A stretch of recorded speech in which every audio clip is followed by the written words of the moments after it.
शहर के पास बारामती नाम के गांव के एक छोटे एरिया में राजू नाम का मिस्त्री अपनी पत्नी के साथ रहता था। वो बहुत मेहनती था।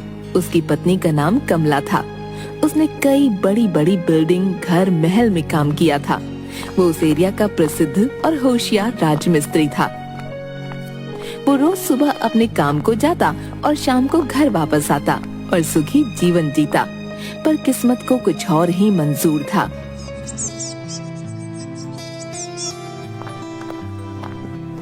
कमला, आज बहुत देर हो गई काम पे जाने में।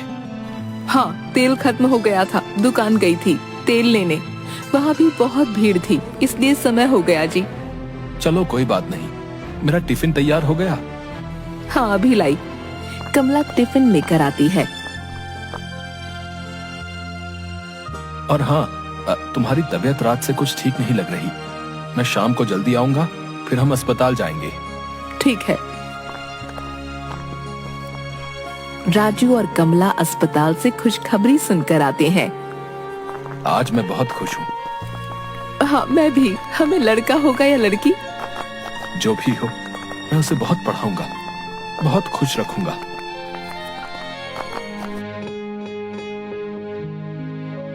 नौ महीने बाद राजू और कमला को लड़का होता है। राजू उसे हाथ में लेकर, कमला देखो, हमें लड़का हुआ है। आज मैं बहुत खुश हूँ। मैं इसे खूब पढ़ाऊंगा। हाँ, हमारा बच्चा हमारा नाम रोशन करेगा। हाँ, आज से मैं और ज्यादा मेहनत करूंगा और इसे खूब पढ़ाऊंगा। इसे मैं अपनी तरह काम पे नहीं भेजूंगा। मेरा बेटा नौकरी करेगा, है ना कमला? हाँ, हमारा बेटा ऑफिसर बनेगा। कमला और राजू अपने बेटे का नाम राहुल रखते हैं। वो उसे खूब पढ़ाते हैं, उसे बाहर पढ़ने भेजते हैं।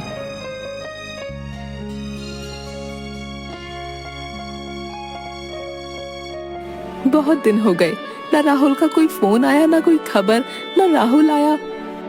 देखा कमला, हमारा बेटा कितना मन लगा के पढ़ाई कर रहा है।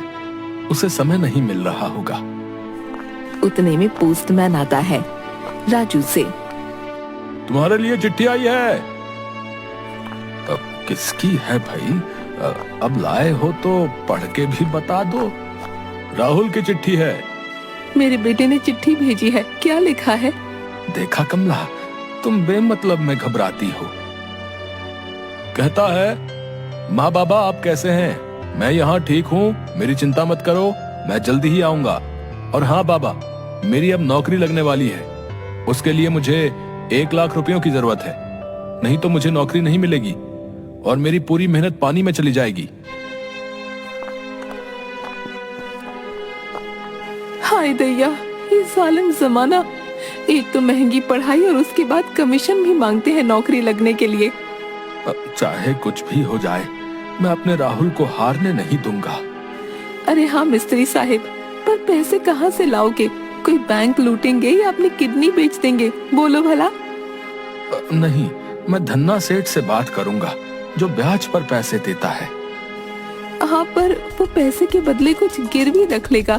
तुम्हारे पास क्या है गिरवी रखने को? हमारा ये घर, हम अपने बेटे के लिए इसे भी बेच देंगे, चाहे हमें कहीं सड़क पर रहना पड़े। और इस तरह राजू धन्ना सेठ साहूकार के पास से पैसे लेके अपने लड़के राहुल को भेजता है। उधर राहुल नौकरी पे लगता है।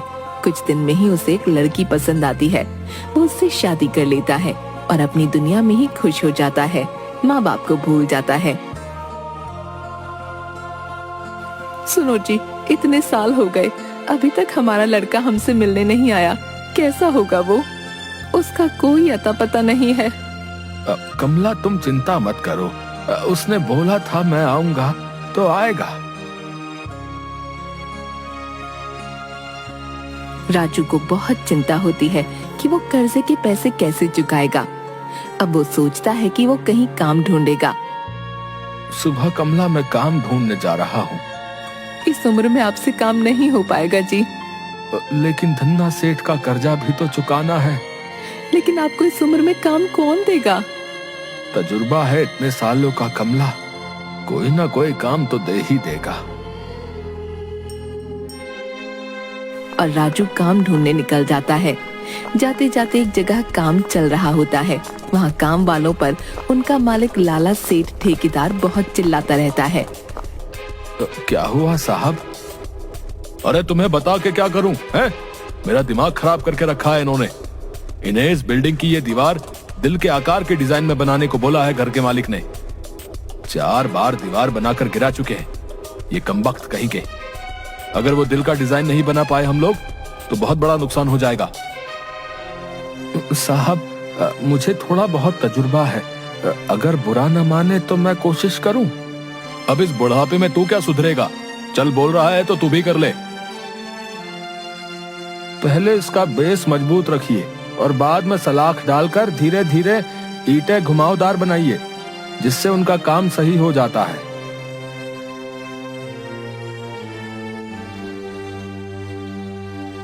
राजू, तुमने आज मुझे करोड़ों के नुकसान से बचाया है। शुक्रिया साहब। बोलो तुम्हें क्या तोहफा चाहिए? साहब मुझे कोई तोहफा नहीं चाहिए, लेकिन कोई छोटा मोटा काम मिल जाएगा तो बड़ी मेहरबानी होगी। तुम इस उम्र में क्यों काम करना चाहते हो? साहब मैंने मेरे बेटे के पढ़ाई और नौकरी के लिए कर्जा लिया था, वो चुकाने के लिए मुझे काम चाहिए। लेकिन इस उम्र में? साहब मैं बहुत सालों से मिस्त्री का काम कर रहा हूँ, मुझे इस काम का अच्छा तजुर्बा है। अच्छा मेरा एक काम है, अगर तुमने उसको कर दिया तो मैं मानूंगा कि तुम्हें अच्छा तजुर्बा है। हाँ हाँ साहब आप बताइए, मैं अपनी तरफ से पूरी कोशिश करूंगा। और हाँ, अगर ये काम तुमने कर दिया तो मैं तुम्हारा पूरा कर्जा चुका दूंगा। तो तुम कल मेरे घर आ जाओ और मैं तुम्हें पूरा काम बता दूंगा। जी साहब मैं कल आऊंगा। धन्यवाद साहब।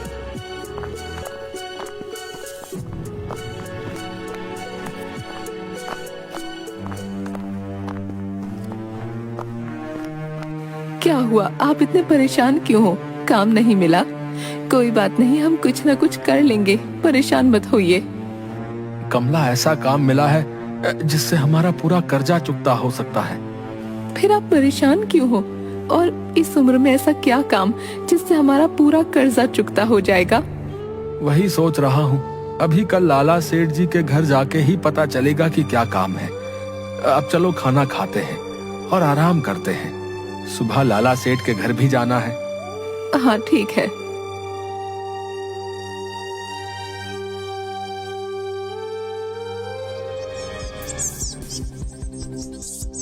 दूसरे दिन सुबह राजमिस्त्री लाला सेठ के घर जाता है। वहाँ उसे एक छोटा बच्चा खेलते हुए दिखता है। राजमिस्त्री उस बच्चे को देखकर मुस्कुराता है और दरवाजे की ओर आवाज लगाता है। साहब साहब। अरे तुम आ गए, आओ बैठो। राजू, ये मेरी लड़की है मोनिका। नमस्ते मालकिन। ये बाहर पढ़ाई करती थी, कुछ साल पहले ही इसकी शादी हुई है। लड़का भी आसपास के गांव का है और ये रहा इसका शरारती बच्चा। इसका एक सपना था कि हमारी खुद की एक जोहरी की दुकान रहे गांव में। इतने में मोनिका बोलती है, बात ये है कि 3 साल पहले हमने ये बाजू में ही अच्छी बड़ी दुकान बनाई, लेकिन हर 4 या 5 महीने में हमारी दुकान की तिजोरी से पैसे गायब होते हैं। अभी पिछले महीने में भी चोरी हुई। अगर तुम्हारे पास उसका कोई इलाज है तो बताओ। पहले मुझे जरा दिखाओ, मैं वहीं पर कुछ ना कुछ दिमाग लगाकर इंतजाम कर दूंगा। लेकिन इस उम्र में राजमिस्त्री जी कितना दिमाग लगाओगे?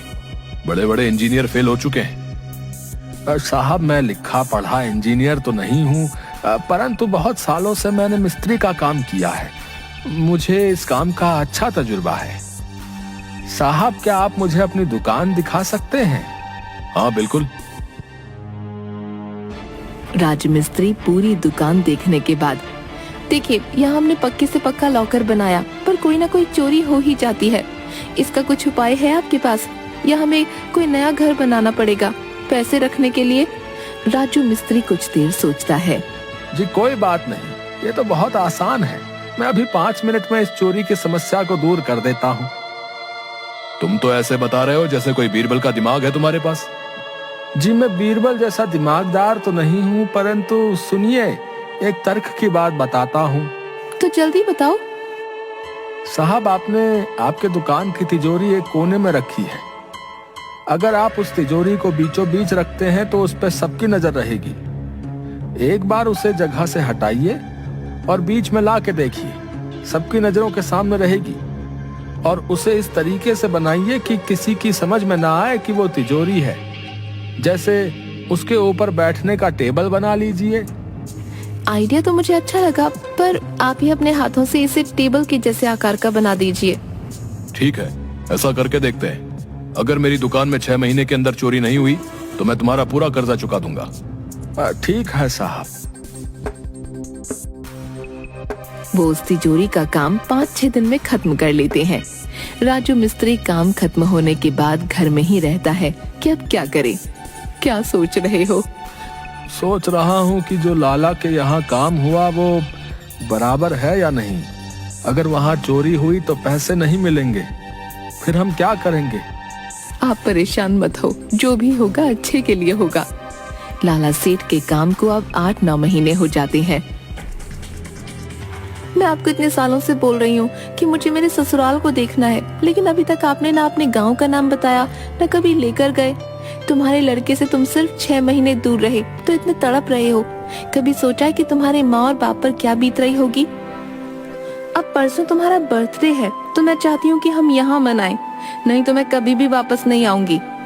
मोनिका का पति राहुल ही रहता है, जो राजू मिस्त्री का लड़का था। अपनी पत्नी की ऐसी बात सुन के राहुल को बहुत पछतावा होता है। मुझसे बहुत बड़ी गलती हो गई मोनिका, जो मैं इतने साल अपने माँ और बाबा से मिलने नहीं गया और न ही तुमसे मिलाया। मुझे माफ कर दो। अब कोई बात नहीं, जाने दो। लेकिन यहाँ से जब हम वापस जाएंगे तो सबसे पहले आप मुझे मेरे ससुराल लेकर जाओगे, तभी तुम्हारी गलती माफ होगी। हाँ ठीक है, और मैं मेरे बर्थडे पर तुम्हें एक सरप्राइज दूंगा। नहीं, सबसे पहले मैं दूंगी, फिर तुम, ठीक है? हाँ ठीक है। फोन रखकर राहुल अपनी गलती पर बहुत रोता है और दूसरे दिन अपने माँ और बाबा को मिलने जाता है। लाला सेठ का आदमी राजू मिस्त्री को ढूंढते ढूंढते उसके घर पहुंचता है। लाला सेठ का आदमी राजू मिस्त्री और कमला के पास जाकर, क्या आपका नाम राजू है और आपका नाम कमला? हाँ। आपका राहुल नाम का कोई लड़का था? ये सुन के दोनों की आंख में पानी आता है और वो दोनों गर्दन हिला के हाँ बोलते हैं। साहब, आपको ये सब कैसे पता? वक्त आने पे सेठ आपको जल्दी ही एक खुशखबरी देंगे। अभी आप ये कुछ सामान रखिए, इसमें मिठाई और कुछ कपड़े हैं। सेठ जी की तरफ से भेंट समझिए। राजू मिस्त्री और कमला एक दूसरे की ओर देखते हैं और अचंभे से। शायद तुम्हारे बनाए हुए लॉकर या किए गए काम से सेठ बहुत खुश है, इसलिए उन्होंने हमें ये भेंट दी है।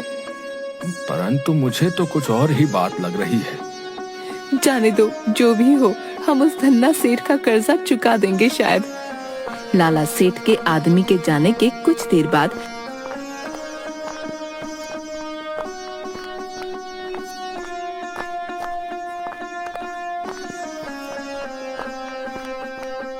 एक जवान लड़का सूट बूट टाई पहनकर एक बड़ा बैग हाथ में लिए घर के दरवाजे से अंदर आता है। जी, आप हमारे घर में क्यों घुसे चले आ रहे हैं? आप कौन हैं? कमला अपने लड़के की शक्ल पहचान जाती है और रोने लगती है। एक बार तो मिलने आ जाता बेटा, ऐसा एक पल भी नहीं गया जिस पर हमने तुम्हें याद नहीं किया हो। माँ बाबा, मुझे माफ कर दो, मुझसे बहुत बड़ी गलती हो गई। चल बेटा, मैं तुझे अपने हाथों से खाना खिलाती हूँ। और वो बहुत सारा भोजन बनाकर उसे खिलाती है। अरे आहिस्ता से, अरे धीरे धीरे खा। तुझे अभी कहीं जाना तो नहीं है? इतनी जल्दी क्यों कर रहा है? हाँ, मुझे अभी कहीं जाना है, परंतु मैं कल सुबह ही तुम्हें लेने आऊंगा। नहीं बेटा, तू कहीं मत जा, हम अब एक पल भी तेरे बगैर नहीं रह सकते। माँ, बस एक दिन की बात है और मैं तुम्हें बहुत बड़ी खुशखबरी देने वाला हूँ। कमला और राजू मिस्त्री एक दूसरे की ओर देखते हैं। हाँ बेटा, जल्दी आना, हम इंतजार कर रहे हैं। राहुल वहाँ से निकलता है। जरूर कोई न कोई बात है, जब सेठ जी भी यही बात कह कर गए, हमारा राहुल भी। इतने में लाला सेठ का एक आदमी राम प्रसाद राजू मिस्त्री के घर आता है।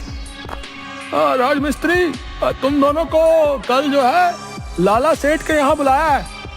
हाँ हाँ, हम आ जाएंगे, परंतु बात क्या है, कोई तो बताए। दूसरे दिन राजू मिस्त्री और कमला लाला सेठ के घर जाते हैं। आओ राजू, तुमने जो काम हमारी दुकान के लिए किया उससे अभी तक हमारी दुकान में चोरी नहीं हुई। ये तुम्हारे कर्जे के पैसे और ये तुम्हारा इनाम। ऐसा बोलकर और पैसे देता है। उतने में अंदर से राहुल और मोनिका आते हैं। तुम बोल रहे थे ना कि अभी दुकान में चोरी बंद हो गई, किसने काम किया? ये है वो जिन्होंने काम किया। तुम बोल रही थी ना कि मैं तुम्हें तुम्हारे ससुराल लेके नहीं गया। देखो, इनसे मिलो, यही मेरी माँ और ये मेरे बाबा है। माँ बाबा, ये मेरी पत्नी है मोनिका और मेरा बेटा बंटी। मोनिका उनके पैर पड़ती है। वो आशीर्वाद देते हैं और बंटी को गले लगाते हैं। अरे मुझे पता था मेरी बेटी किसी हीरे को ही चुनेगी। तुम तो खास हो ही, परंतु तुम्हारे पिताजी और उनका तजुर्बा उससे भी खास है। मालिक, ऐसा ना कहो, ये हमारे लिए बहुत बड़ी गर्व की बात है कि हमारा लड़का आपकी लड़की से शादी की है। अरे ये मालिक वालिक छोड़ो, है? आओ गले मिलो भाई। अब तुम हमारे समधी हो गए हो। और हाँ, याद रखना, शायद मेरे पास पैसे ज्यादा होंगे, परंतु तुम्हारे पास तजुर्बा ज्यादा है, इसलिए कोई छोटा या बड़ा नहीं। हमें अपने माता पिता की सेवा में हमेशा रहना चाहिए, चाहे ही हम किसी बड़े मुकाम को हासिल कर लें, लेकिन असली स्वर्ग तो माता पिता के चरणों में ही है। व्यक्ति को पैसे के साथ साथ तजुर्बा भी कमाना चाहिए, क्योंकि किसी भी उम्र में, किसी भी हालात में आपके तजुर्बे की कीमत होती है।